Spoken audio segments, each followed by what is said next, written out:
What if I told you? One man gave away so much gold that an entire country collapsed.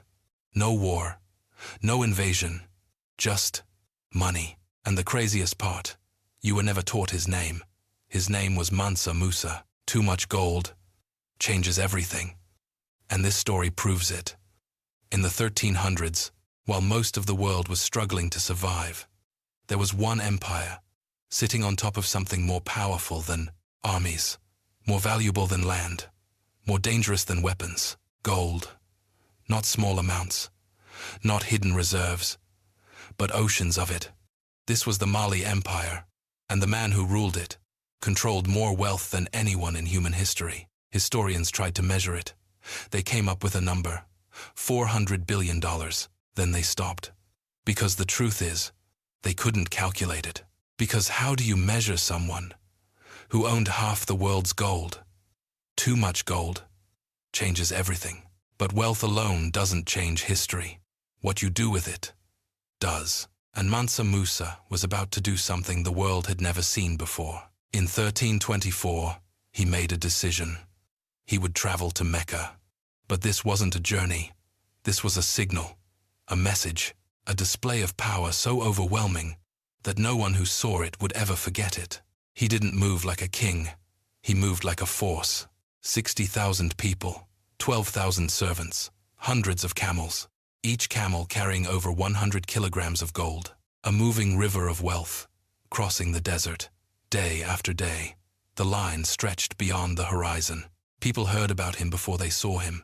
Stories spread ahead of his arrival. A king made of gold, a kingdom that had no limits. And when he arrived, reality was even greater than the stories. Because everywhere he went, he gave it away. Gold to strangers, gold to the poor, gold to merchants, gold to entire cities. He didn't count it. He didn't measure it. He didn't think twice. Because to him, gold was not rare. It was endless. People who touched his gold didn't know they were witnessing history breaking. Because in that moment, everything still felt like a blessing. But blessings can become disasters. Slowly, silently, and then, all at once. And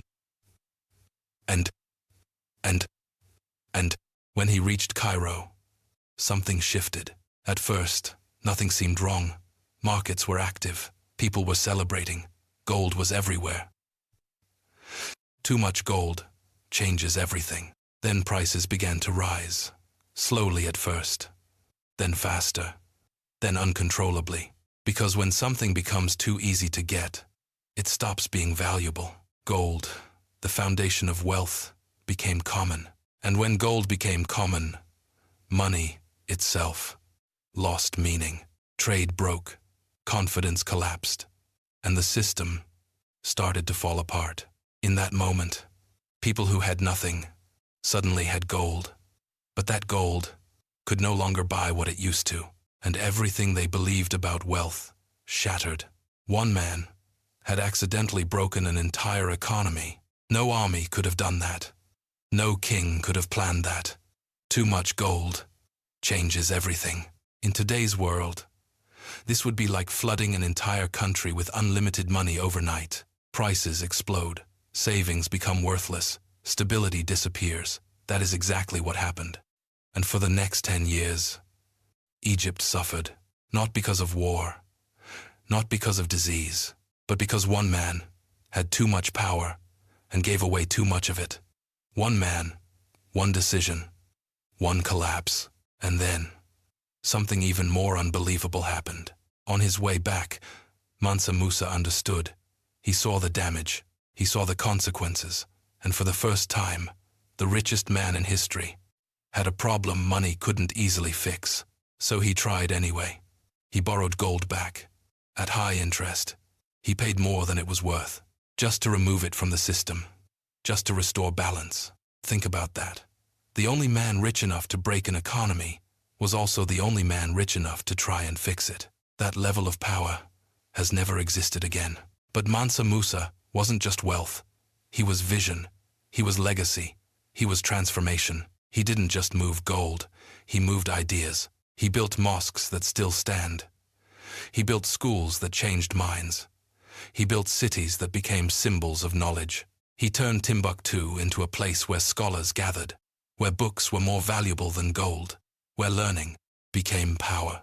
At a time when much of the world was still struggling, his empire was thriving, organized, connected, advanced. This wasn't just a rich king. This was a civilization at its peak. And yet, you were never taught his name. You learned about conquerors, you learned about destruction, you learned about wars, but not about the man who proved. That power doesn't always destroy with force. Sometimes, it destroys by accident. Too much gold changes everything. So the next time someone asks, who was the richest person in history? Remember this. It wasn't a billionaire. It wasn't a modern empire. It wasn't someone you see on a list. It was a man who had so much gold, he changed the value of money itself. He didn't just become the richest man in history. He became the only man who proved that too much wealth can break the world. If this story surprised you, share it with someone who thinks history is boring. And tell me in the comments, was Mansa Musa a genius or the most dangerous man in economic history?